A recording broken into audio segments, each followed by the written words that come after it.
सकती।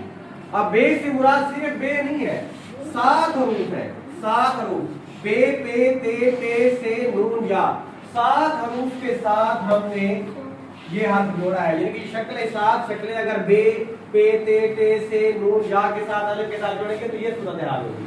तो आप इसका क्या रखिएगा, इसका डायरेक्ट इसकी रुख बिल्कुल सीधा रहेगा, इसका बे लाइन पर नहीं आएगी, बे की साथ बे दाल जाती का तो इसका रुख सीधा है, दाल रे की शक्ल इख्तियार करेगी तो ये खला भी होगा, स्पेस ये लाजमी होगा।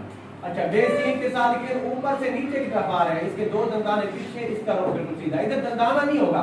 दायरे के साथ जो भी जहां भी दायरा आखिर में आए, सीन का हो, स्वाद का हो, नून हो, नून गुन्ना, इधर कोई डंडी लगेगी, एक हल्की सी नोक होगी, अब कल भी बताया, ठीक है।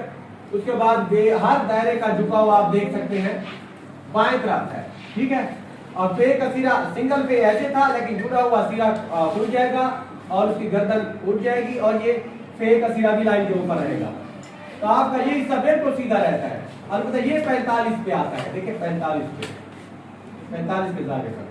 उसके बाद लाम के साथ जब भी बे जोड़ेंगे या कोई हाथ जोड़ेंगे तो वो कभी लाइन पर नहीं आएगा, वो बेसिक लाइन पर नहीं आएगा। अच्छा, इसका रुख भी सीधा रहेगा, मीम का रुख ये भी सीधा रहेगा, मीम का सिरा लाइन से ऊपर होगा, आधी ऊपर होगी आधी नीचे होगी। लाम का झुकाव बाएं तरफ नून का देख सकते हैं।